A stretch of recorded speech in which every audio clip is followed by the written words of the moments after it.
But yeah, I wanted to talk about manifestation. You have a great question. All right. Well, before I get into it, Jessica, please ask away whilst other people are coming in. Ask the question you have. For anyone that's popping in now, I'm going to be talking a lot about manifestation, how to manifest, and all the nonsense out there in the world, all the things that don't really make sense, and it's got nothing to do with manifesting. What is me? Oh, that is a great question. I love that. There's so many different avenues that we can go down towards to answering this question as well. Okay, so, hang on. Okay, I'm guessing you went, I'm guessing you tried to write, if I'm in my trauma, is it my personality or my goals? What am I? This is a great question. Okay, so you really need to understand that you have to look at it from a completely different point of view than you have been your entire life. Your entire life, the experiences you've had, what you've lived as, what you've seen everyone else be like, act like, say, has led you to believe that each individual is this one thing, this one being, this one human being. I can see one human, therefore that a human is just this one being. Now, physically, yes, I am Arian, and physically this is Arian. But internally, my internal world, at the conscious awareness level, you are your conscious awareness. Okay, you're not even the human being. The human being is its own entity. At the conscious awareness level, you are multiple parts, many, many parts. We've seen this in, humans are multiple parts. We all have multiple personalities. And we see this when it's really, really extreme in people, and we call them multiple personality disorder. But realistically, all humans are exactly like that. So when you say I, it's not as simple as this one being, this one thing. That's not how it works. You go from becoming one part of you and then another part of you and another part of you and another, and it happens all day throughout the day, many, many times, sometimes in the tens of times, sometimes in the hundreds of times, sometimes in the thousands of times, depending on what's going on that day, what you're going through, how many times you're being triggered, what's happening. Now, each of your parts will have their own desires, their own needs, their own wants, their own behaviors, their own beliefs, their own thoughts. And they all feel, or better yet, a lot of them will already be suppressing and holding on to certain emotions because of past experiences. And another part that you have in the conscious awareness part, the consciousness that you collectively are, is what I call the observer. So that's the observer self. The observer self is kind of like the part of you or the aspect of you that is the most aligned with the truth of who you are. When you go in the objective perspective, you are observing. In any objective perspective, there is no subjective opinion. So it's not like, I want this or I want that. You're literally simply observing, but it's like you're the one who's observing. So it is an aspect of you. When you are triggered to feel something, what's actually happening isn't you're not necessarily feeling an emotion. You are becoming a part of yourself that is carrying that emotion. You're becoming a part of yourself that carries a certain belief, that will think certain thoughts. So what am I? I am the amalgamation of all of the parts of myself, the ones I am consciously aware of, along with the ones I am unconsciously unaware of. I am the amalgamation of all of those parts. And throughout the day, you will go through life being triggered to be one part, another part, and you will literally experience completely vast, different wants, needs, and desires because you are becoming different parts of yourself. This is also why we have inner conflict. And we think, all right, well, why is it 1 minute I want this, and then the next minute I want this? It's because those parts live within you. And 1 minute you are becoming aware of these parts of you, and the next minute you are becoming aware of these parts of you. So by understanding that, you can then do the work needed inside in order to get to resolution, not stay in that internal conflict. And again, this goes back to just learning how to do the work. Part work is huge. Part work is massive, like one of the most powerful things you can do, for sure. But essentially, your goal is to integrate these parts of yourself. No one will know their truth unless they're integrating. You just cannot understand your truth unless you are integrating, because you need to bring in the parts of you that have given meaning to experiences you've had in the past about yourself and the world. And this is one of the biggest struggles that people like manifest wealth and abundance and even love, is because we give meaning to the experiences we've had in our lives that about ourselves, other people, and the world. And those meanings are beliefs, and our beliefs are what creates our reality. So I'll have many experiences where I believe that, you know, all men are jerks or all women don't understand me. And that's what I create because of the meaning that I've given. So I will constantly attract people to me who won't understand me, all based on the parts of myself that I've given the meanings. Okay, let's go through. Again, if you've just joined, welcome. If you've got any questions, ask in the comments. I've got a feeling I'm going to be talking a lot about manifestation today, how to manifest, what the ridiculous kind of manifestation techniques and other information out there in the world that just doesn't work, and that just makes you want to punch the wall, and why it doesn't work. So I'll be talking a lot about that. But before I do, I'm going to go through the comments and stuff. How do you know the difference between manifesting and being physical? Oh, psychic, sorry. I'm not sure what you mean by the difference between manifesting and being psychic, because those are two different things. Manifestation is always on. It's like gravity.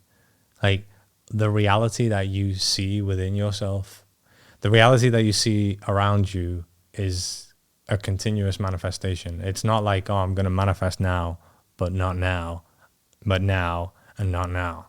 It's constantly on, always happening. So if you're in terms of psychic and being able to see something in the future or something that could come up, it's not necessarily you seeing the future either, by the way.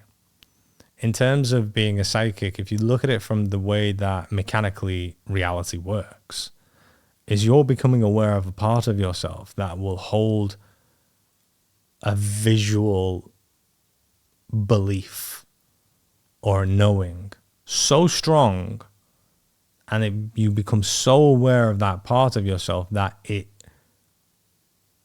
comes into reality. So not all psychics are necessarily, I'm predicting the future or something like that, but more like I can see what I am manifesting.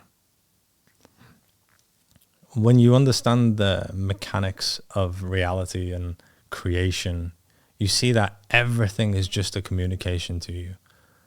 All of the parts of yourself as well. But that is a communication to you, the kind of the most you that you are, even though you are these other parts as well.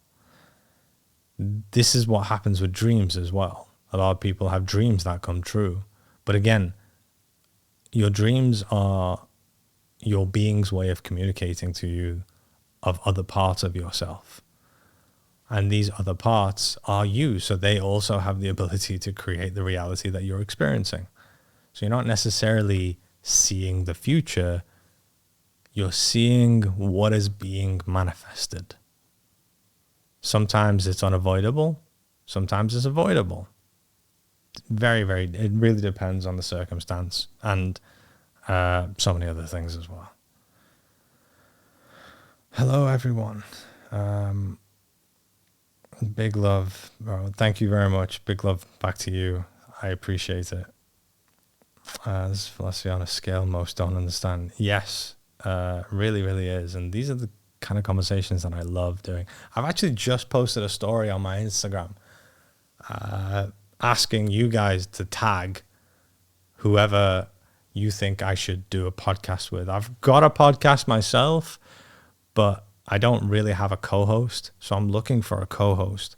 And these are the kind of conversations that I love to have. And if anyone knows or an idea of someone who would be a good co-host, please go tag them in the video on Instagram. I've literally just posted it. So it's like my latest video. Are they kind of one and the same? Everything to me. That's been the best explanation I've received so far. You're very welcome, Jessica. I'm glad I'm able to connect with you guys like this. This has been one of the challenges. This is why live is great. And I do use my computer with the good camera, which is what you can see. I have no idea. I'd love to be able to like connect with you guys so you guys can actually talk to me as well and ask questions, but I need to figure out how to do that on the computer because I record this stuff and re-upload it so everyone can get more value as well. Doesn't too much manifesting bring negativity? Well, I mean, there is no such thing as too much manifesting because it's always on. You're just constantly manifesting. Negativity, again, this is a very broad question. Yes, someone can manifest negativity, but again, it's very, very much so to do with the individual, like what's happening. And if you have a group of individuals, yes, that manifestation of the negativity is going to be greater. You know, we're seeing this with war and what's happening in politics and, you know, all of this stuff. So it really, really depends on, it's quite broad, that statement, but yeah, you can never manifest too much because it's just always on. If time is what actually, so, oh God, are we really going to go down this rabbit hole? Okay, just let me know if you want me to explain to you what time is and how we manifest using time, because it's really interesting, but it is kind of a rabbit hole. And I just want to know if you guys are the kind of people that really want to hear about this. But yeah. Why can I manifest seeing specific license plates, but I can't manifest a lotto win? So literally, the lottery is one of the most, what's the best way to say this? The lottery is one of the most unrealistic things in reality. What I mean by that is it doesn't make sense. Okay? You manifest what you are. This is why the lottery makes a lot of money. You manifest what you are, not what you want, not even what you desire.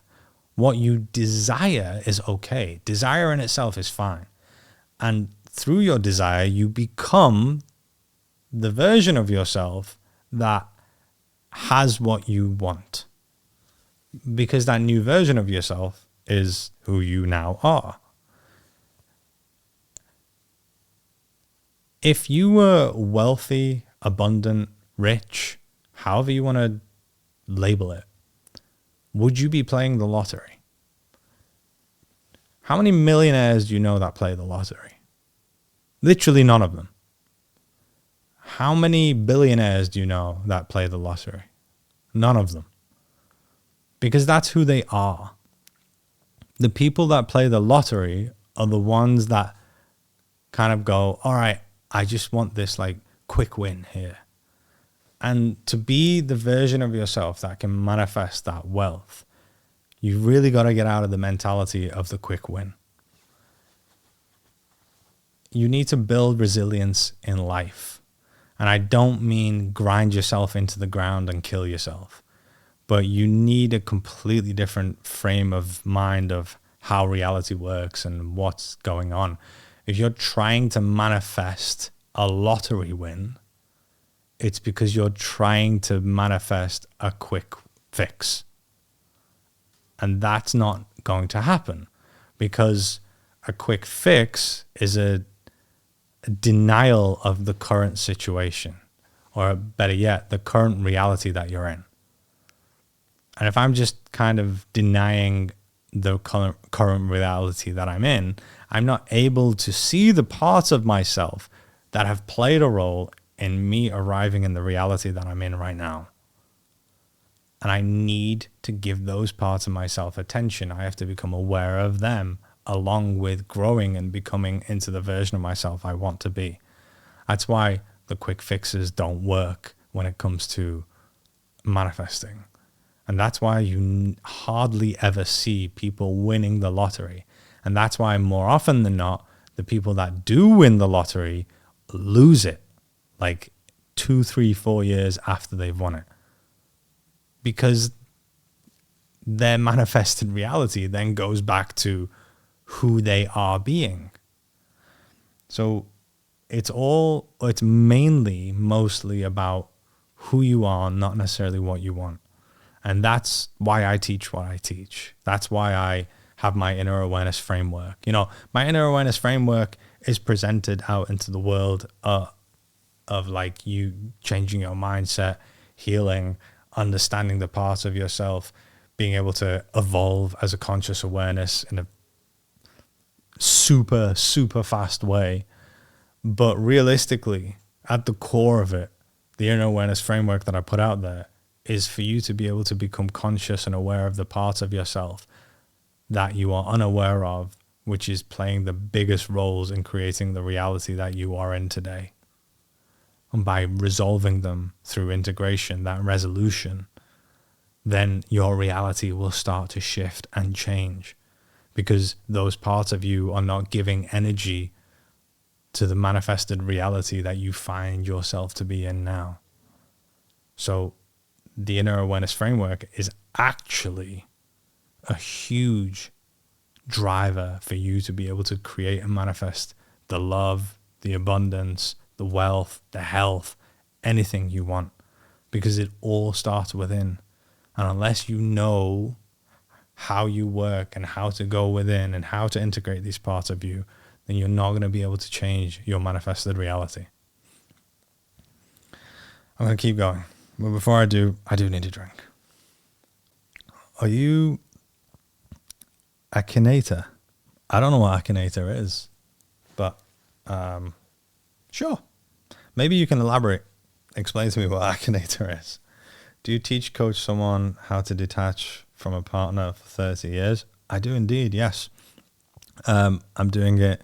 I do one-to-one, and we've got a mindset mastery program, which is so cool. It's like a new program, and I don't really talk about it a lot, and I really should. My team tell me I should talk about it more because not a lot of people know it. It's amazing, the mindset mastery program. It's in the community. You get the inner awareness framework, which is what I mentioned. You get another course that you can only get here called the cheat code, which it goes so much deeper into reality, how it works and how to manifest. You get meditations. You get like all of these things along with weekly calls with myself in the group, in the community. You get to connect with people who are on the same journey, learning the same thing. It's phenomenal.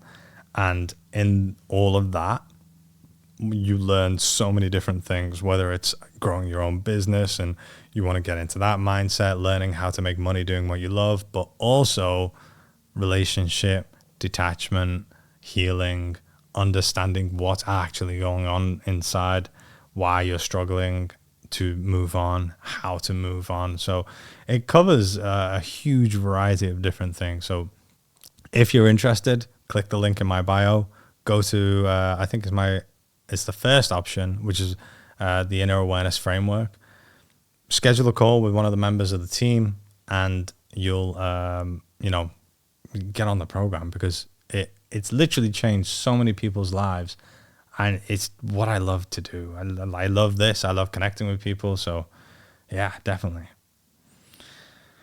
I am physically timeline shifted, or just my consciousness into a different body on that timeline? Oh, that's such a good question.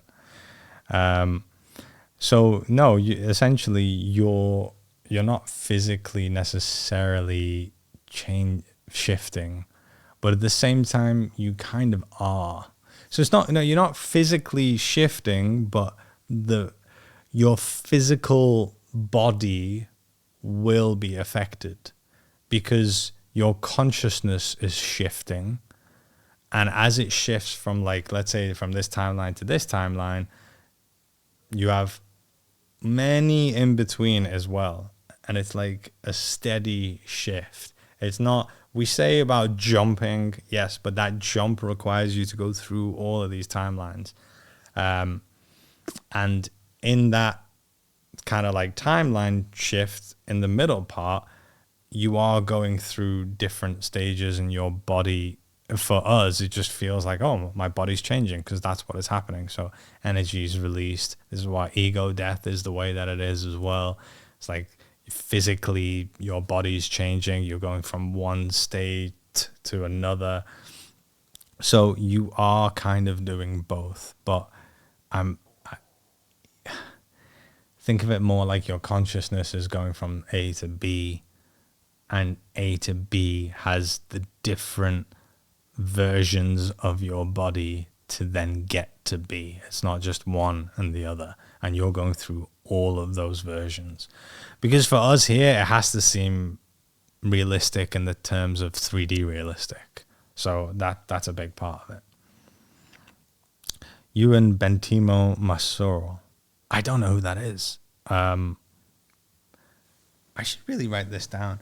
If you've got good suggestions for me doing podcasts with people, definitely go to my Instagram and tag them in the post that I've just put, because then I will reach out to them. It's all about balance. Yes, please. I'd like to know the lottery is rigged. Oh, I'm saying, okay, so the yes, please, I'd like to know, I'm guessing, is for the people when I asked about me talking about time. Okay. Trying to do one there. Okay. Before I go, all right, so I'm going to talk about time and how we use time to manifest. Ooh, this is quite an exciting conversation, quite an exciting topic. Let me just have a drink first, and then we'll talk into it. Okay, so first, let's talk about time. What is time? If you ask most people, once you understand this, your reality is going to completely change and shift for you. If you live by what I'm saying and remember this, you'll know what path to go down to be able to completely change and shift your reality.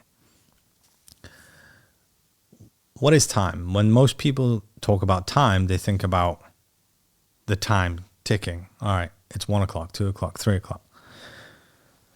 It's like, okay, let's figure that out. What are the clocks on the wall on your watch and the clock on your phone? What is that based on?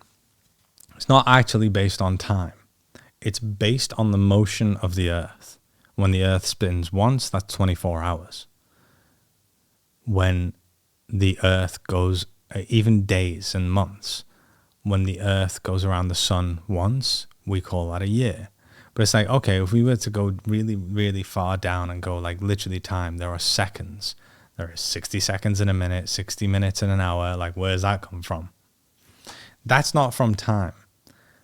That's actually from movement of, I think it's a part of an atom. I forget the name of the atom. And the speed of the movement of that part of the atom is a second. That is what we have created to be a second. This is why we call it an atomic clock, because it's based on the atom. So the clocks on the wall, your digital clock, your watch, the days, is all based on things in reality. Nothing is based on time. So it's like, all right, well, what is time? So have you ever heard of the ship of Theseus? Basically, it's a wooden ship. And the argument is that this ship the whole ship has rotted wood.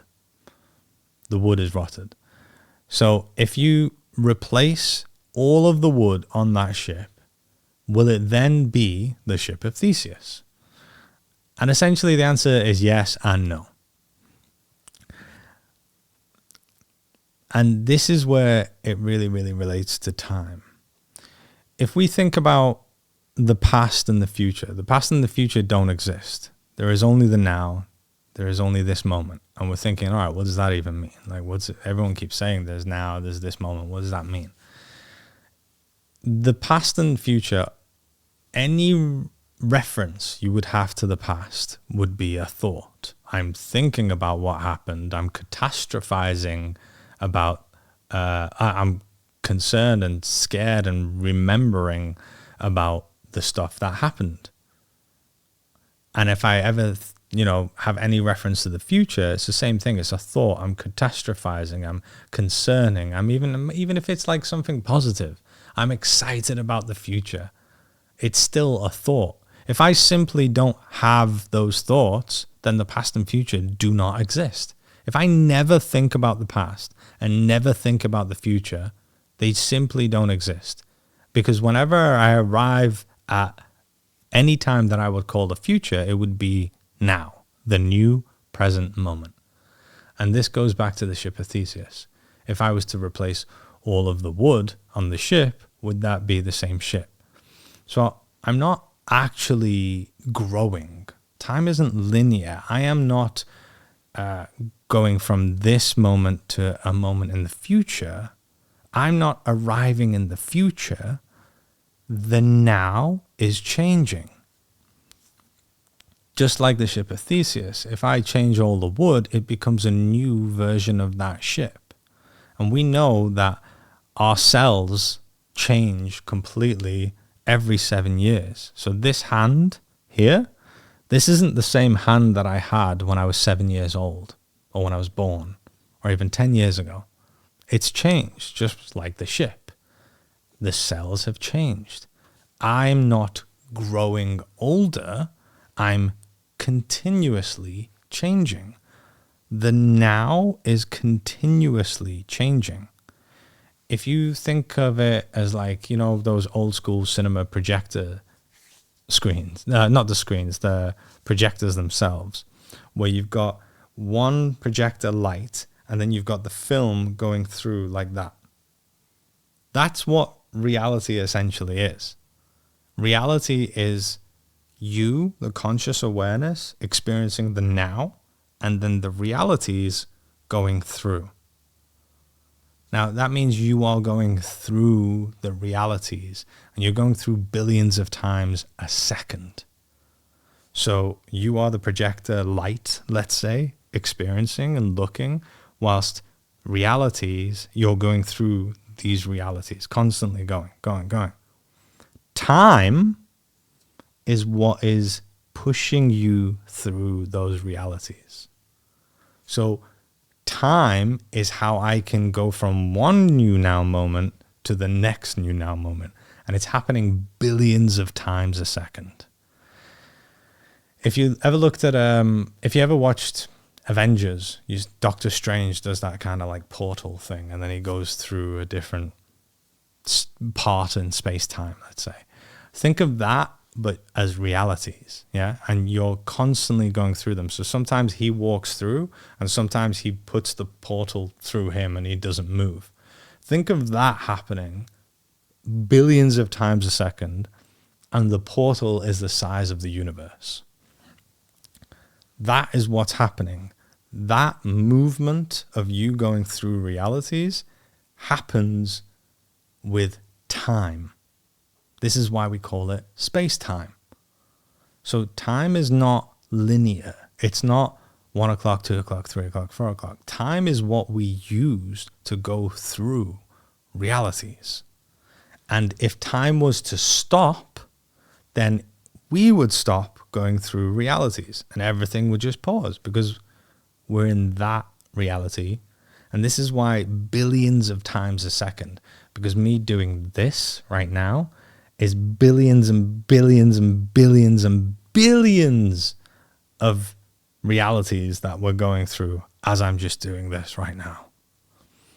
That is what time is. So every single reality that we are manifesting is being done using time. Your manifested reality is a reflection of your internal world, mainly the part of yourself that you are unconscious of. This is why I teach people the deep work in order to be able to manifest what they want. To manifest is not to do affirmations. It's not to write something on a piece of paper and put it under your pillow. It's not to really, really want something. It's not to wake up and just do gratitude practices. It's not to try and convince yourself that you are loved. It's not. Once you understand the mechanics of reality and how reality actually works, you'll be like, oh yeah, well, that it's clearly not how you manifest reality.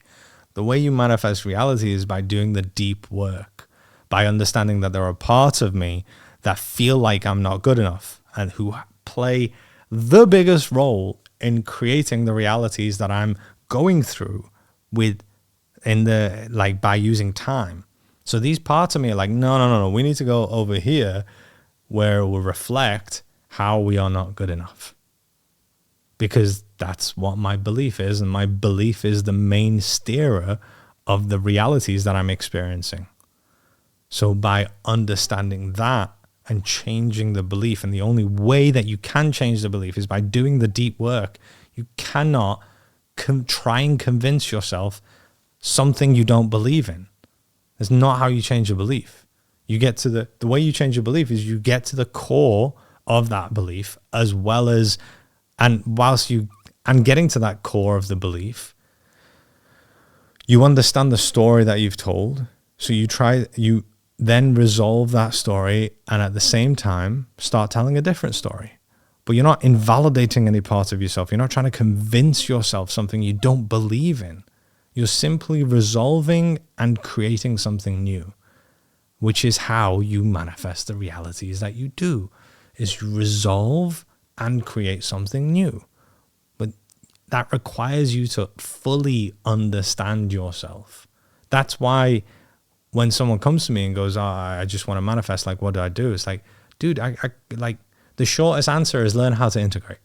Like, the deep work, learn how to integrate. That's the shortest answer, but there is no short answer.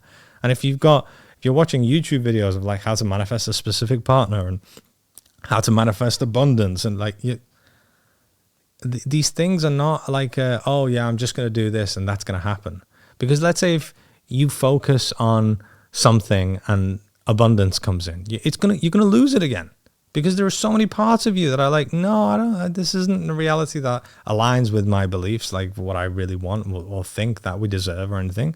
And that's why it goes. That's why people come into your life and everything's great. You're like, oh, this is amazing. And then they go. They abandon you because there are so many parts of you that have played the biggest role in that, creating that reality. And it's not like, oh, I need to be angry with them. No, I need to understand them, resolve, resolution, integration, which will lead me to the manifested realities that I want, the love that I want, the abundance that I want. I'll be able to drive the car that I want, live where I want, do what I want, have the freedom where I won't need to work, especially for someone else, and I can just enjoy life. But you're not going to be able to enjoy life unless you understand yourself. You don't necessarily even need to understand the mechanics of how reality works. You just need to understand yourself. Again, hence why in the inner awareness framework, I just go deep into you learning how you work and what you need to do. And if you are someone who's interested in more learning about manifestation, then that's why we've got the cheat code as well as an extra course for if you do want to get involved in that. I told you that was an explanation and a half and to go deep into it. But I'm going to continue going in the comments. Are we talking about law of assumption or attraction?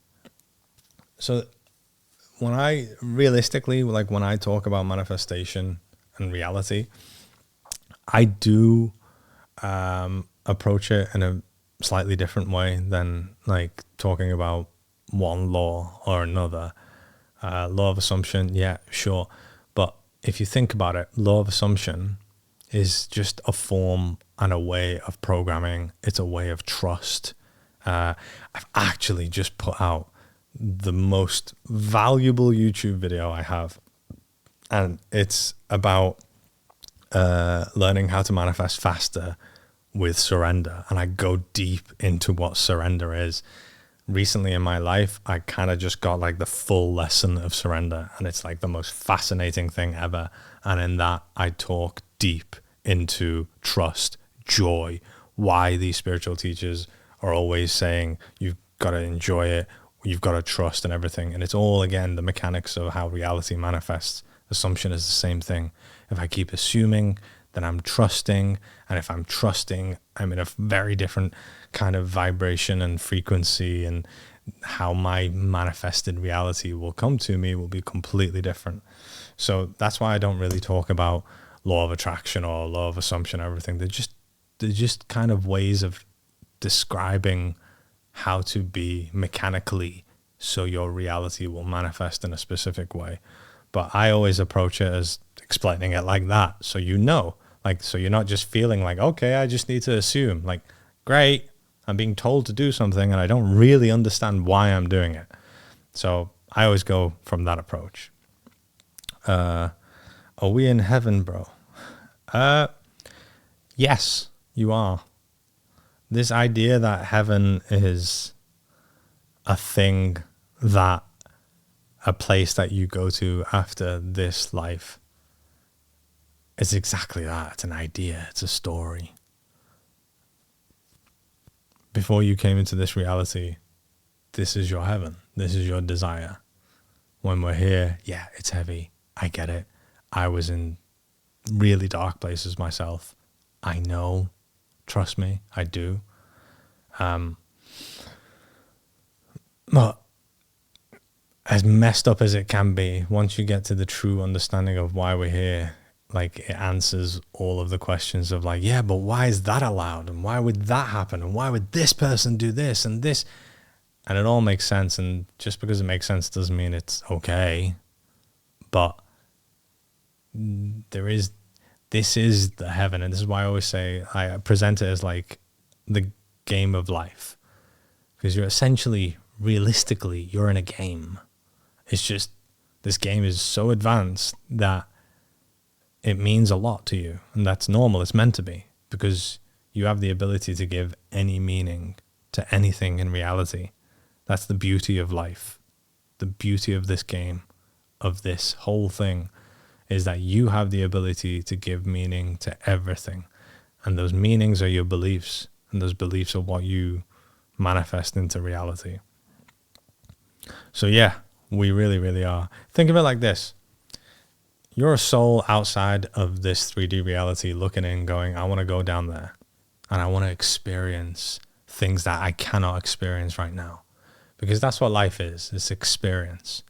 And outside of here, you don't feel the way that you do in here. So just think about this for a second. The concept of the ability to feel has been created. Just for a moment, think about that. Because as humans, we just go through life, even when it's talking about spiritual stuff, like the idea of feeling in itself has been created. At some point, there is inability to feel, ability to feel. Like, that has been thought of. This concept of feeling, it's been created. And if there's a part of me as the universe going, I want to do that. I want to feel. It's like, okay, all right, this new concept of feeling that I've created as the universe, you want to have a go? Yeah. All right, but what is feeling? It's like, well, it's this kind of like experience. It's, you experience something that I'm calling a feeling. It's like, all right, and you can feel this and this, or this and this and this and this. It's like, okay, well, how does it work? How do I feel this? Well, in order to feel this, there has to be the opposing. Otherwise, this won't feel like the feeling of a feeling. This is where contrast comes in. In order for me to feel, which is this new concept of something that I'm creating, there has to be the opposite. Otherwise, the whole idea of feeling just doesn't work. All right, cool. So you want to go in this place where you can feel this, but it requires this. Otherwise, there's no growth. You can't grow, expand, and become something else if there is no progression. So there has to be a progression of feeling this from this. And if you want to feel more of this, there has to be even more progression. So, okay, cool. I'm really, really excited about this part of me as the universe getting into this playground where you can feel this new concept of feeling. So on the outside of this whole reality, yes, this is like so exciting. And then you have many goes. You're like, this is great. I loved feeling wealthy. I loved feeling love. I love feeling happy. I love feeling bliss. I love being able to do whatever I want anytime I want. That was great. I had many goes of this game far into the future where there was like more than flying cars and I could just do whatever I want. I was interplanetary. I was going around everywhere. It was great. And I also had, some goes where I was a caveman and I didn't really understand a lot. And that was funny and great and crazy as well. And then it starts getting really boring playing the same level of the game over and over again where I'm just constantly feeling bliss and I can just control everything by just thinking it. So then I go, all right, I'm a little bit bored of that. What about if things happen to me that I don't know are going to happen to me? That's kind of cool. That's a cool idea. It gets me out of the boring of just me having full control of everything. So maybe I'll have a go where I'm not entirely sure what's going to happen, but it happens. And that's okay. So then I have more goes like that. Hey, that was pretty cool. Let's do that more. Let's also make it so my manifestations don't come in straight away. So I have to, it's unpredictable and I'm still moving forward, still kind of like, playing around and seeing what's happening. That's, again, it's like, oh, wow. And now I'm feeling these other feelings, these other ones, not just the bliss, not just the happiness, because I've felt them so much. I want to have a go at feeling despair, being completely powerless, feeling fear. I want to have a go of that, and then I have a go at that. And it's like, right, now I want to have a go at like feeling all of these undesirable ones and then growing and getting to this. Personally, me, that's where I'm at right now. I want to grow and change the trajectory of my soul family's life, of my family's life, of everything that's happening. And I'm going to grow. This is why I chose what I did. This is why I've incarnated into this reality the way that I have. So, but look, I'm very aware that when I heard things like this at the beginning of my journey, I was like, shut up. That, I can believe that, but it sucks. It sucks being where I am. I get that. I really, truly do. But I also always knew that I'm just going to keep going. I'm not going to stop. And then I learned that when I actually had the tools, that's when those big changes were being made. That's when it was going from wishing it was different to actually being different because I had the tools. I always use the analogy of like going to the gym. And life is kind of like that. If you're going to the gym and you're constantly going to the gym, but you're training in a way that you never get stronger, every time you go to the gym, it's going to be hard because you're never getting stronger.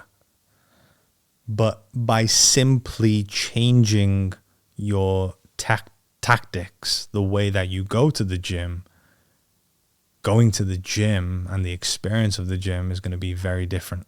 It's going to be easier than it ever has been because you're getting stronger. And that's what life is. When you have the tools to be able to do what you need to do, to integrate these parts of yourself, to build resilience, to understand contrast, to have your needs met internally yourself and from a community of people that can actually be there for you, to grow the way you're meant to grow, not the way that society tell you you need to grow, which is nonsense and ridiculous in so many different ways. When you do it in the right way, when you have the tools that you need, your life changes dramatically. And that's literally why I do what I do. Because I realized that I was banging my head against the wall for so long. And I promised myself that when I figure it out, I'm going to tell the world. And that's what I'm doing right now. That's why I have the Inner Awareness Framework. That's why I have my team. That's why I do the mentorship program. That's why I do podcasts. That's why I do these lives. That's why I do the content that I do. That's literally why I do everything that I do. It's because I felt it. And I know how much it sucks. So if I commit a crime after 7 years, I'm not the same person who committed the crime. Your cells aren't the same cells. Hell no. But are you the same person? Yes. Change your mindset, change your reality. For sure. Affirmations are good for blocks and conditioning. Yes. Affirmations. But look, don't get me wrong. When I say like, you're not going to change your reality by just doing affirmations. That's not me slating affirmations. Affirmations is a tool. And it's about how you use that tool. But a lot of people, most people, and most videos you see on YouTube and all the social media posts and everything, the way they talk about affirmations is really just you gaslighting yourself. Okay? Let me give you an example. Most of the spiritual community, the mainstream spiritual community will tell you that just tell yourself you are loved. And you go and you try that. You look in the mirror and you say, I am loved. And it just doesn't feel right. And it feels so bad. And you're like, oh, no. And because you've been told, you got to keep doing it until it changes. You just got to keep doing it until it changes. And you're like, okay, I just need to keep doing it. So you do it and do it. And it never changes. Because you're gaslighting yourself. You're trying to convince yourself of something that parts of you don't believe. So instead of being like, oh, well, these parts of me don't believe that, I'm going to try and understand why, try and understand where that comes from and why these parts of me feel the way that they do. We just get told to just keep doing it. Just keep going and keep going. And that's literally a gaslight. The parts of yourself that don't trust you now have more reasons not to trust you even more because you're rejecting them and you're trying to convince them of something that they don't believe. So what you need to do is you need to find what actually feels real and right to you. So if you stand in front of the mirror and say, I'm loved, and that doesn't feel right, stop saying that. Say, I like myself. Maybe that doesn't feel right. You go, ooh, no, that doesn't even feel right. All right. I am a good cook. That's starting to feel a little bit better. I'm all right at cooking, actually. Yeah. Okay, I'll say that. I'm a good cook. I'm really good at cooking. Ooh, that feels much more believable than I am loved because I don't feel loved. And at the same time, do the integration work. Do the inner work. Go in, understand these parts of yourself, to integrate them, to heal them. And the more you do that, then eventually you'll start saying things like, I am liked, like I like myself. And that will start feeling true because you're doing the inner work as well. And then eventually you do more and more, and then you say, I love myself. And that will finally feel right because you are bringing in the parts of yourself that you have learned to reject. which is the parts of yourself you're rejecting when you're trying to convince yourself that you love yourself. So affirmations on their own, without doing the inner work, is a huge gaslight. Doesn't work and makes things worse. But when they're being used along with the integration work, the inner work, yeah, they're very, very, very powerful tool. And I'm talking about just on the path of healing. Obviously, affirmations are a programming or reprogramming technique as well, which is what the army uses as well. What happens when we stop feeling? I'm guessing you mean outside of here. Personally, I've not yet. I've experienced. I've stripped back reality many times in different forms, in different ways. I've seen the grid system of nothingness, which is crazy to say because nothing by definition is not a thing, so you can't actually describe it. But I've seen the grid system of what manifests reality and how it's just you here. So I've had many different experiences. I've literally had to put reality back together and find myself back in this reality. And when I had ayahuasca, whoa, I was gone. But I've yet not experienced unplugging to the degree where I can personally tell you what I've experienced. But what I have heard from other people's work, which I find to feel true to me, which is why, again, I went towards creating the video of the game of life and how we are in a game. If you look into Dolores Cannon's work, her work is phenomenal with this stuff to explain all of that stuff. She goes deep into literally you put a headset on and you think yourself into this game. You are the extension of you. You are actually your higher self. And that it doesn't mean you're separate.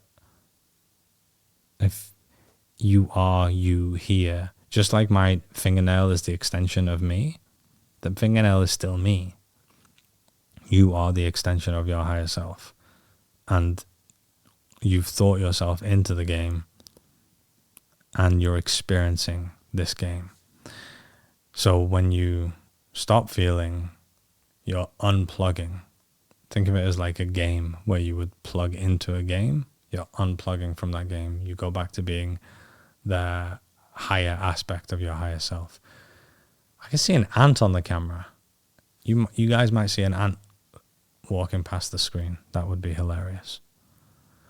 12 members on the team. Oh, you're very welcome, guys. Thank you so much. Oh, thank you. These are lots of kind words. I appreciate it, guys. I'm grateful for you guys as well. Like I said, guys, just if you got any questions, please definitely ask them in the comments. Thank you so much. I'm good at existing. I love existing. Hell yeah. Honestly, it is phenomenal. And trust me, this is from someone who's, and I can't necessarily mention some words because my TikTok live got banned the other day because I talked about certain things that I'm not going to allude about necessarily. I have been in places of my life where I didn't want to play the game anymore. So I understand. But yes, existent is good as well. And it can be phenomenal. When I understand my childhood trauma, I understand my personality. Yes. And honestly, the deeper you go in and just really see what this whole thing is. One of the best things that I love about when people do my inner awareness framework is they come back to me and they kind of go like, I get it. Because they start seeing that internally, it's just you. Everything is just you. And not just your personalities, but everything. Entire reality. Everything is just you. And it gives you such a huge sense of power. Like you literally start creating yourself intentionally. And it's so amazing because you live an entire life completely powerless, thinking that you can't achieve it, you just can't do it. And when you start seeing that, it's like, oh, like it's beautiful, because you realize that no one actually has that power over you. And what I'm saying is so deep that it's not the surface level. No one has a power over you. Oh my God, the funniest thing is happening. Maybe not so funny, I don't know. Remember I said there's an ant on the camera? Think of it, right? The camera lens is round, and the ant is just constantly going around thinking that it's just walking in one place. It's not stopped going around this whole time. That is hilarious. It's like the March of Death, but with one ant on a camera. Oh, she is really phenomenal. Who's really phenomenal? What's going on? Have I missed something? I think I can... she's a con artist. What? Who are we talking about? She's dangerous? The whole... Everyone else is an NPC. Oh, Dolores Cannon. All right. She's a con artist. Okay. I mean, look, you guys make your own mind up on your own experiences. It's what we're here to do, to give meaning to life ourselves. My hair's like yours, bro. Was it worth the grow? Yes. Oh my God, yes. I do love my hair, and growing it has been very, very fun. Thank you very much, guys. You created the game. Enjoy it. Hell yeah. You should also watch that video. I think it's one of my pinned video on TikTok, like after the live. Go check it out. It's the game of life. It's me having a conversation with myself, obviously, but about coming into this reality. I came across you a few years ago when I lost and trying to figure out myself in life. You helped me so many days. Oh, honestly, that is like the best thing ever. So I'm really, really glad, because that's literally the main reason why. It's the only reason why I do what I do. So to hear that is amazing.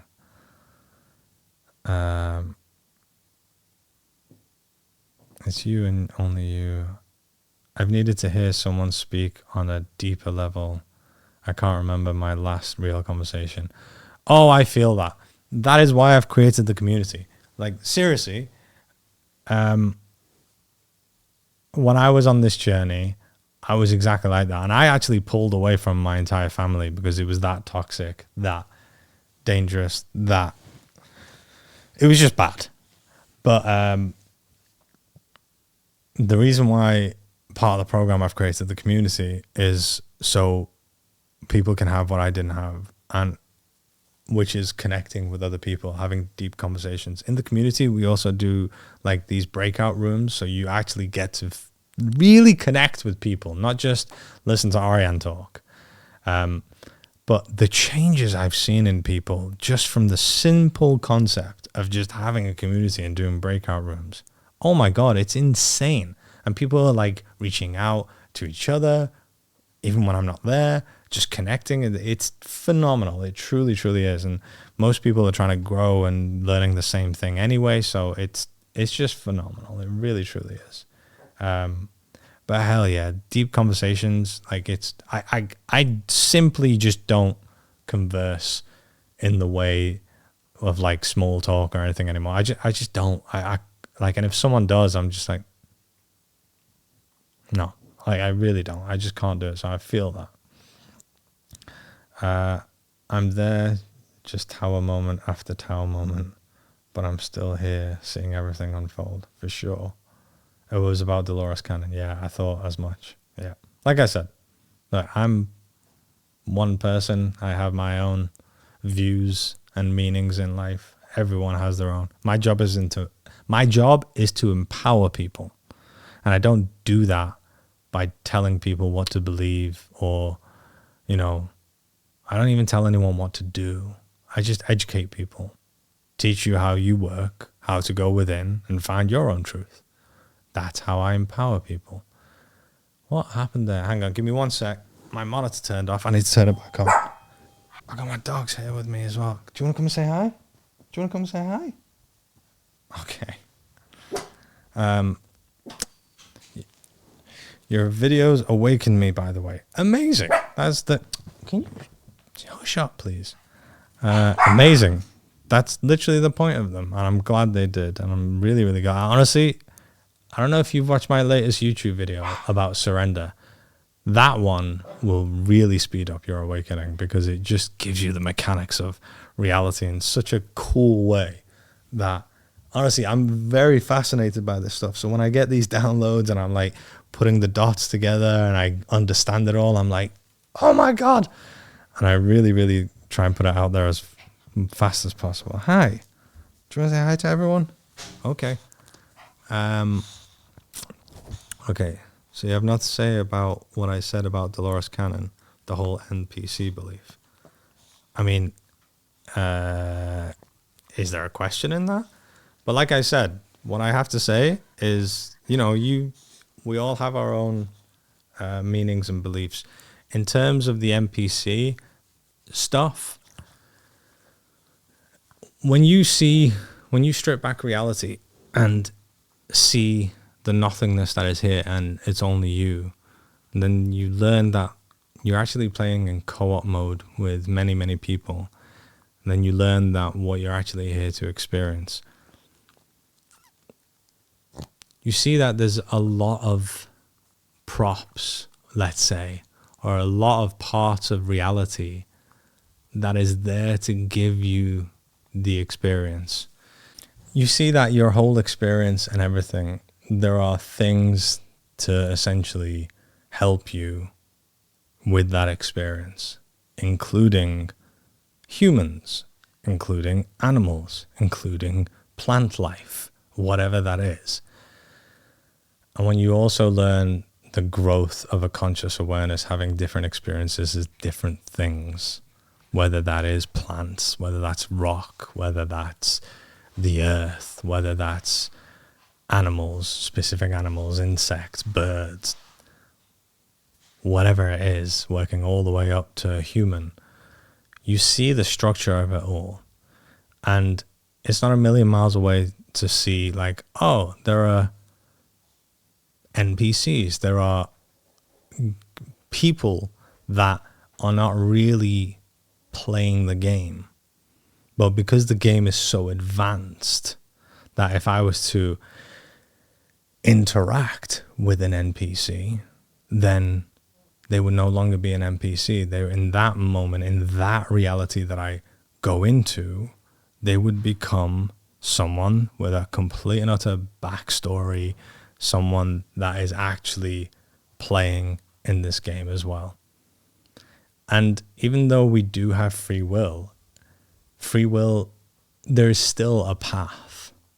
So I always describe free will like this. Free will isn't what most people think. Free will, I always say think of it like this. You've seen those like rat mazes or mice mazes. You put a mouse in a maze and there's one way out, but you literally have the option to choose any direction you turn, any direction you want to go down. So you do have the free will to go left or right or straight, but then eventually you'll need to go back to choose a different path because there's only one path out. So there is an element of people will come into your life, which is pre-planned, which is the maze. And there are things that you have predetermined that will happen, the traumatic events that you go through, which will get you to on the right path in the maze. For example, me doing this work, this is very much aligned with what I have come here to do. But if I was forcing myself to try and be a really good accountant, my experience of reality wouldn't be anywhere near what it is now. It wouldn't be as peaceful. It wouldn't be as joyful. None of that would happen because there is a path. So even though you would see that there are many, many NPCs that are not part of your path, the ones that are part of your path will come in and you will interact with them. But on the flip side, think about how advanced this reality is, and then go back to the advancement that we have made with AI and technology, and how we've literally got games right now that have AI NPCs. So I think it's a little bit far-fetched to believe that, oh, we can create AI NPCs, but we can't have them in our reality, when our reality is actually just a much more powerful, high-tech version of the games that we're creating today.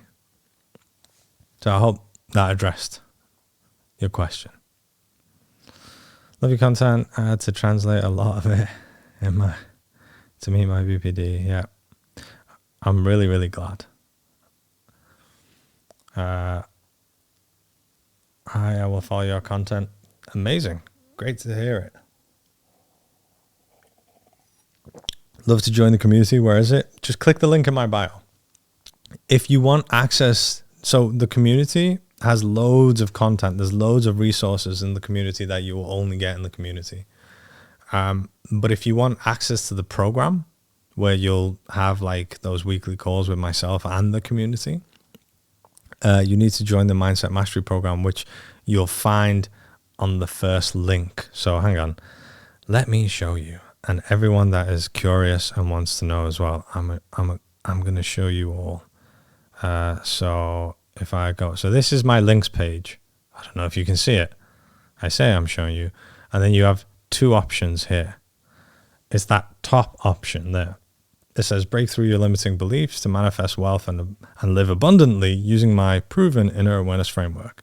So if you click on that, it will take you to a page with a video, and then you'll also be able to book a call with someone on my team. And then if you like qualify for the program, because we don't just accept anyone. It's you have to qualify for it, and the enrollment's actually closing very soon. So if you do want to be a part of it, I would really, really suggest booking a call. I think we have 2 spaces left until the next enrollment opens. So definitely have a look. I probably have the perfect life, and I feel so bad for feeling like this, but I'm lonely. Well, then you don't have the perfect life.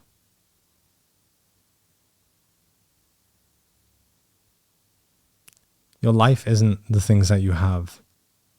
Your life is not the things that you do. Your life is actually more about your internal world. So if you feel alone and you're not feeling happy, then you don't have the perfect life. So that's a mindset that's kind of keeping you in that suffering. You need to realize, you're making yourself feel guilty. There's a lot of guilt there. It's okay to also admit that you don't have the perfect life. I don't give a shit if anyone believes you or not. It's irrelevant. Someone might look at you and go, you have so much money, you've got a girl, it doesn't matter. It's all about how you feel inside, like what's going on in your internal world. And you never feel wrong, because it's 100% a communication. So if you feel the way you do, you don't have the perfect life. And if someone's like, oh my God, you should do, then they don't understand how humans work. They don't understand how conscious awareness beings work. Like, you shouldn't feel any way other than the way you do, because it's a communication. Really need you to understand that. I really need you to understand that your concept of you thinking you have a perfect life is you having a go at yourself, feeling the way you do. And that is a rejection of the parts of yourself that feel the way you do. That's what's heavy. That's what's draining. So allow yourself to be where you are. And that's okay. I promise you, does not matter was about to say, I promise you, it does not matter what people think. And as true as that is, there are parts of you that it matters to. But what I suppose I really want to say is, I promise you, fuck what people think.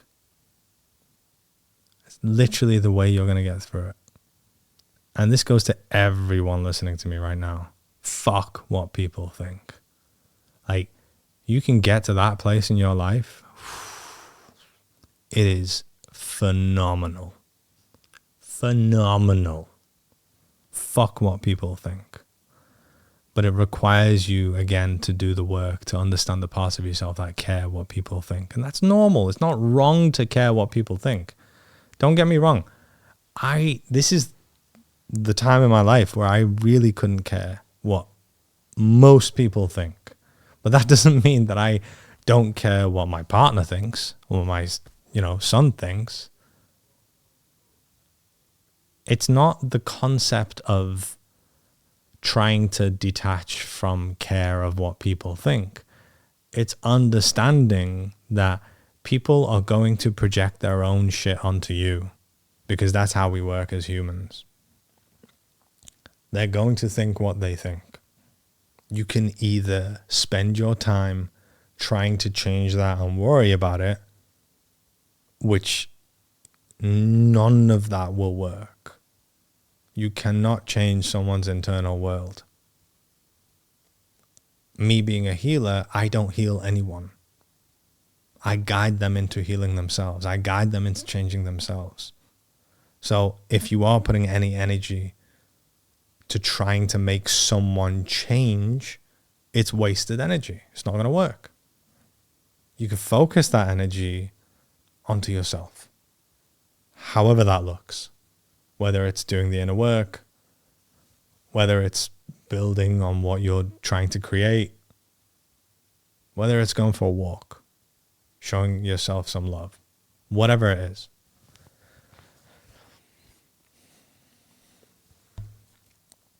We live in a time where most people in the world do not understand this. And if there's one message I can give to the whole world, is to continuously work on letting go of trying to change other people's opinion of you.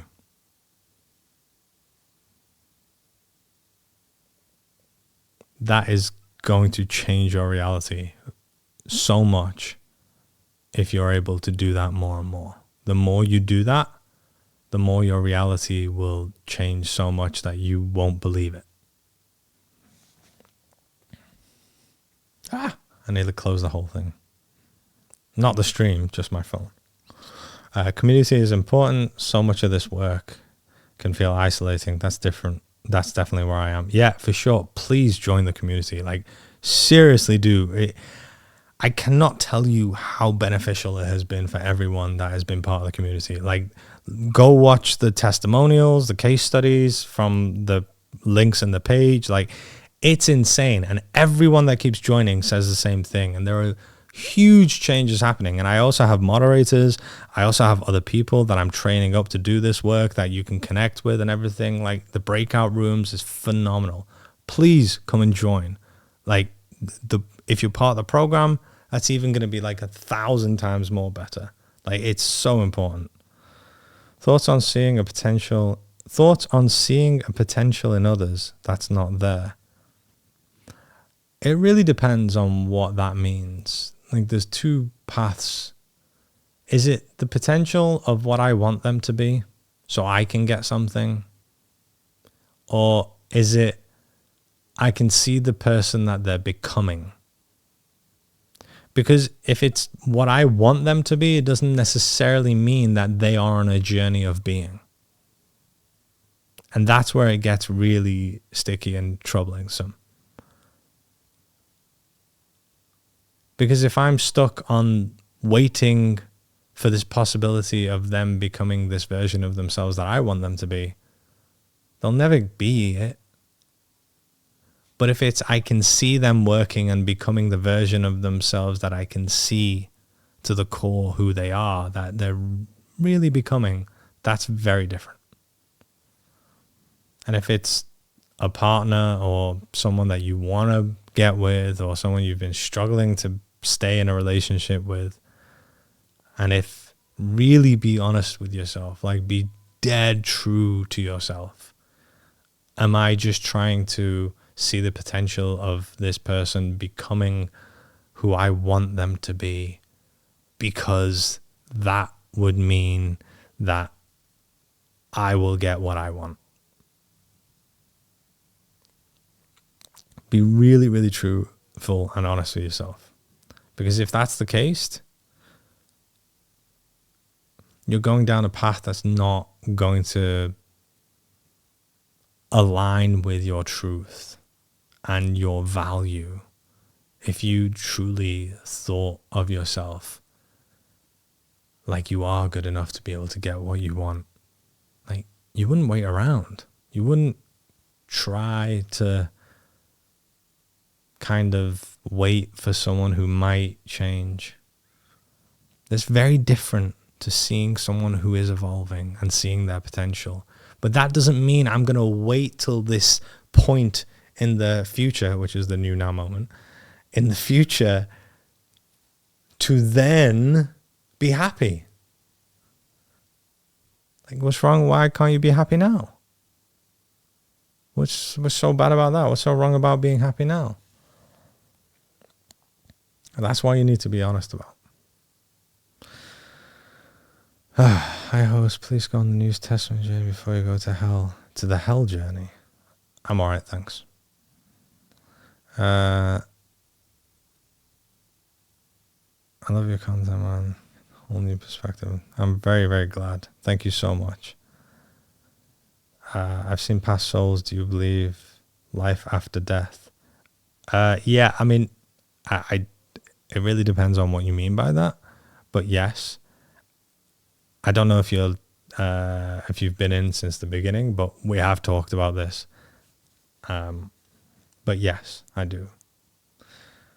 I'm a Christian. I listen to meditation of yours, talking to our child into our healing water, etc. Yeah, it carried me onto me going into a room with my older self-assurance. I'll be okay. Yeah, that is a very powerful meditation. It's free. You guys can use it.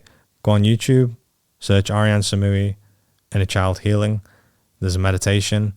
It is possibly one of the most powerful meditation. It is one of the most powerful meditations I put out there. Read the comments. Just see how powerful it is. See what everyone's been saying about how insanely powerful it is and what it has done to so many people. It's free on YouTube. Go listen to it every day for a month. It'll completely have resounding, profound effects on you. Definitely do it. So awakening is great. I want people to have a good awakening journey. I mean, look, I'll be honest with you. A good awakening journey doesn't necessarily mean bliss. A good awakening journey is painful. So yeah, I'm there with you, but I really hope we align with what we mean by a good awakening journey, for sure. Because it's going to take you to the depths. And it needs to. It has to happen. I see a depth in everyone, a curiosity that majority don't care to reach into. Yeah. That's why I do what I do. And unfortunately, it's a huge part of the issue with the world. You know, if we were all taught this stuff and we're all practicing it at a young age, the world would look vastly different. It's not the dark night of the soul, it's the light. NPC. I feel like there's a lot of comments that I'm getting to way after I'm talking about what I'm talking. I'm a little bit lost in some of these. She's saying it's not a rabbit hole because it's not dark. It's beautiful. Oh, hello.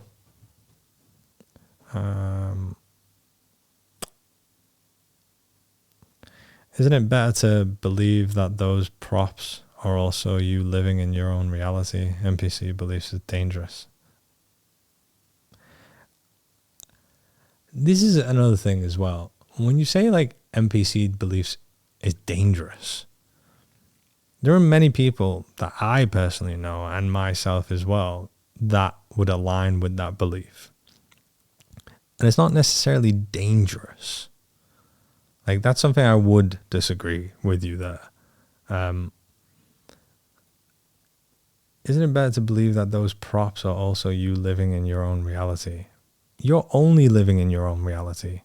This is a co-creation, but you're always in your own reality. You're co-creating with others. You and I are co-creating this entire thing that you and I can see, both of us. This shirt, let's say, for example, we are co-creating together right now. There are many props, but I wouldn't necessarily say NPC beliefs is dangerous. That is something that I would disagree.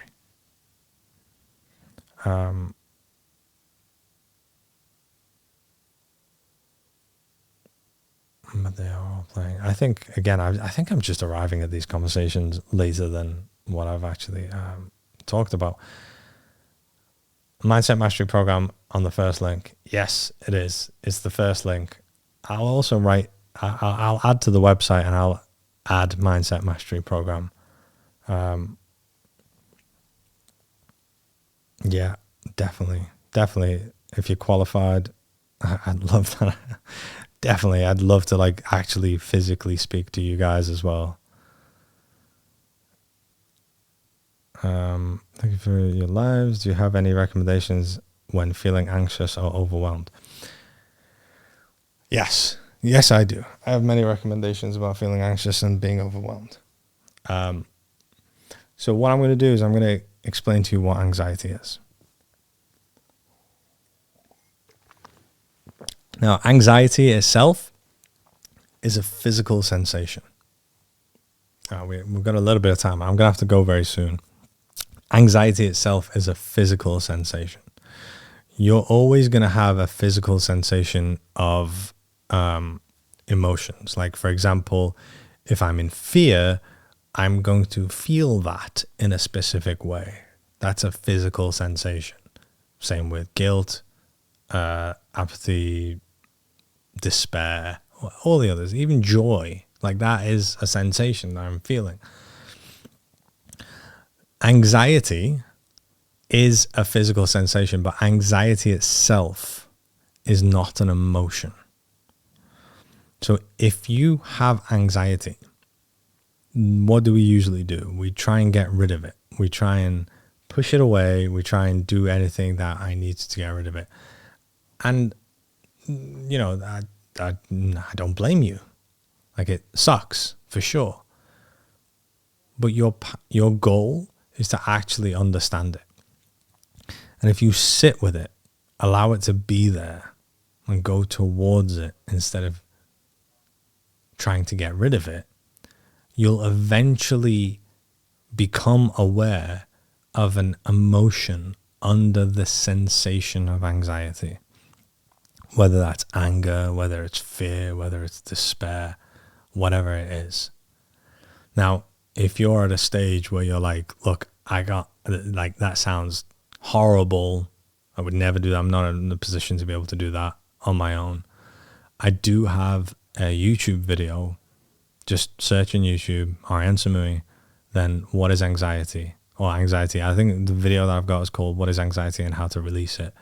And in that video, I actually teach you how to observe. So how to observe your thoughts in the moments where it's, you know, you're going through it, and how to observe your body. The reason you observe your body is because that is your tool and your ability to detach from the body so your body can feel whatever it is feeling to release it. So if I stay with that anxiety and it turns out it's fear, and that fear is overwhelming, I can go into the observation mode, which is you detaching from the vibrational frequency of that overwhelming fear, which then allows your body to go through it, and then eventually you come back. Watch the video, practice observing your thoughts, practice observing your body, and then you can start giving it a go. When I at the beginning of my journey, my therapist at the time actually diagnosed me with an anxiety disorder, which is not a thing. It's just another label that keep people kind of like down. But if you identify as having an anxiety disorder, then you're not able to get to a place where you don't have an anxiety disorder anymore. So my anxiety was so much where it was waking me up through the night. And one morning I woke up because of my anxiety, and I learned to sit with it. And I also learned to time myself to go, okay, I'm just going to sit with it for 1 minute or 30 seconds, whatever you want. And I went, okay, I grabbed my phone, stuck the timer on, and I sat with it. And it came, and I was like, whoa, okay. And I was like thinking, like, I need to get away. I need to run. I need to go get my friend. I need to do this. And then I was like talking to myself, and I was like, no, it's okay. Like, we've learned what this is. Like, it's okay. We're gonna relax. We're gonna chill. We're gonna just so okay, all right. No, I need to go. It's like, no, it's all right. There. So I kept talking to myself, and timer went off after a minute. I was like, all right. I stopped. I brought myself out of it. Later on in the day, it came back up, and I was like, oh, okay, here we go. I'm going to go again. And the second time, I was like, whoa, that's not as overwhelming. And then I did it for a minute, but it was still like, ugh, but not as overwhelming. And I was like, okay. And the third time, I didn't even get through the minute. I was like, oh, it's gone. Like, it worked through. It worked its way through. Now, that's just like me. Obviously, the anxiety is a trigger of something, a part of yourself coming forward. The reason why you don't know what the emotion is because you've rejected it for so long. You're not sure. Now it's coming to you and activating the sensation of anxiety. So when you sit with it long enough, you're going to realize that underneath is an emotion. That is your connection, the fishing hook to this part of yourself. You'll be able to learn more of how to fully integrate this part of yourself. Start with the YouTube video. If you want to go much, much further into it, learn my inner awareness framework. Come on the Mindset Mastery program. This is what we talk about. This is what I teach all the time. This is the only way that I can teach as many people. You know, I can't do it if I just have one-on-one clients. So that's why the whole program exists. So I can do it to many, many different people. Watch the YouTube video. It's really going to help you. Okay. So I'm over time. Okay. I'm going to try and look for a couple more questions that might really align with kind of manifestations and stuff. You're a king, my friend. Thank you. Thank you so much. I appreciate it. I walked away from my family after the awakening. They misjudged me. I walked away from my family after the awakening. They misjudged me. I never say no for more knowledge and healthy communities. Yes. I actually did the same at the beginning. I cut all my family off, and I needed to, personally. I would never tell anyone, oh, just cut your family off. I mean, I'd say do it if that's what needs to be done. But yeah, I feel that. Like, you need to take yourself out of that environment. You can't grow in an environment like that. So sometimes it needs happening, and there is the possibility of reconnecting. But for me, it was more of a case of like, if you want to reconnect with me, you need to get your shit together. Like, because I'm not doing that anymore. So I remember it. Yeah, Inner Child Healing, YouTube. Make sure you write my name, Arian Samu, as well.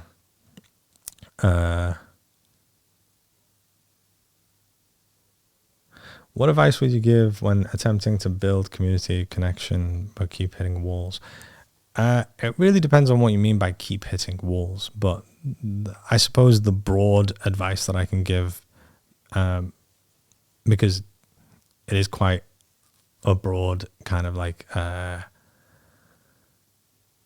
would need to narrow it down more for me to fully understand what you mean, but the broad advice that I can give is understanding your inner world is creating your outer world.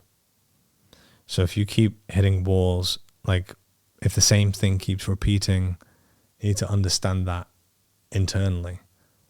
What is it that keeps repeating, and what is the core meaning under that? Because the thing that keeps repeating, like for example, if I keep going into relationship after relationship and they just keep leaving me, the thing that is repeating is that someone is leaving me. But the core value under that is that I'm being abandoned. So there are parts of myself that I have learned to abandon, which is being reflected to me in my reality.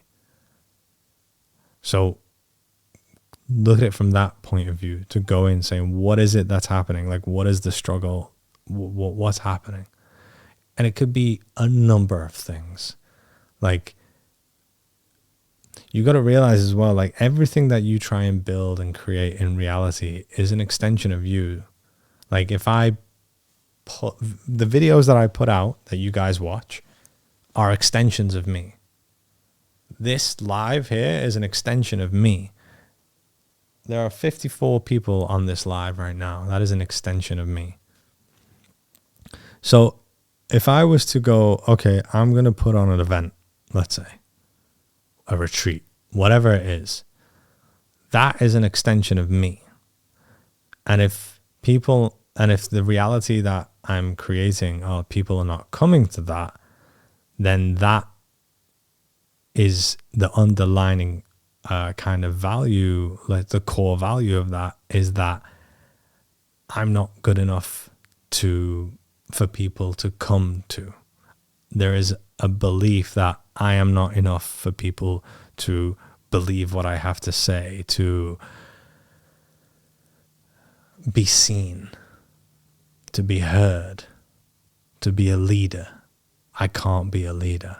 Watch my YouTube video about surrender. It's like my latest YouTube video. I go into this. It's really actually, I'm being told that it's really going to help you to watch that. Really is. So it really, really depends. It's not one thing. It really depends on what it is. And it could be a number of things. It could be that along with I was never seen as a child. That's many parts of myself. Maybe as a teenager, I tried to host parties or something. People didn't turn up. That's more to kind of look at and not to fix, to look at, to understand. You know, I'm only at the stage where I am today because I kept going, I kept growing. And at the beginning, I was like putting videos out and getting like 3 views. And then people that followed me from my first life, let's say, before my awakening, they would watch these videos and be like, what the hell are you doing? Like, this is cringy, this is weird. And it's like, I gotta push through it. Not just push through it for the sake of pushing through it, but there's also an element of me. I have to believe in what I'm saying. I have to believe in what I'm trying to put out there in the world. And that's why I say so confidently to you guys, go do my inner awareness framework, come and join the community, come and join the program, because I know how valuable it is. I know it's already changed so many people's lives. So there's more belief in myself that I have now that I've never had before. And I will scream to the ends of the world, like the importance of self-awareness in the world and how it is arguably up there with the most important things in reality, because it's literally what creates your reality. It's not even a belief in terms of like, oh, this is what I believe. Like, no, it does. It really does. I've seen it. I've experienced it. I teach it. I see it working on myself. I see it working with other people. Like, this is the most important thing. This is why I do it. I believe this shit. And that's why I put myself out the way that I do, confidently, comfortably. And when I think I have 326,000 followers on TikTok. And then I get to speak to 50 people. I love speaking to 50 people. I think that's fucking amazing. Because I understand that, like, no, now this is the people that need to hear what I'm saying.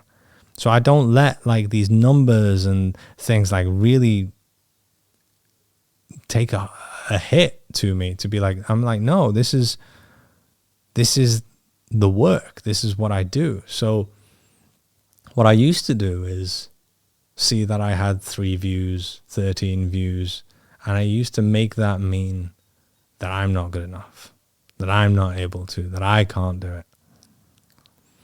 And you just got to work through that. You got to, those are triggers of those parts of yourself that come up. And once you integrate them, move forward, keep moving forward, you become this other version of yourself that you're like, no, you know what? I am a thought leader. I call myself the teacher's teacher. I was terrified of calling that, even though I knew that I was the teacher's teacher before I even said that about myself. Because I didn't believe in myself. But I do now. And that's why I say it so freely, so openly to the people, to online, to people. I put it out there. But I never used to. So you're on a journey of growth. You're on a journey of becoming this version of yourself, or different version of yourself, or yourself, your true self. You're on a path of becoming more your true self. And that path is going to be hard. It's going to be challenging. And this is why I say, it's so much easier and faster once you have the tools.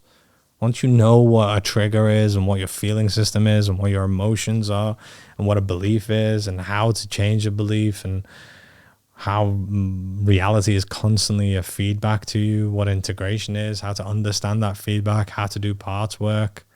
Like once you have the skills and the tools and the tricks, oh my God, it goes so much faster. Connect with the community, connect with the people. Like it goes 1,000 times faster and it's so much more enjoyable. So keep going. This is part of your path of learning because there's so much value in failures. There's so much value in not getting it right. It pushes you. It makes you be this other version of yourself. Most of the time when people really just let go because they don't give a shit anymore is because they've hit their head against the wall so many times. So keep going.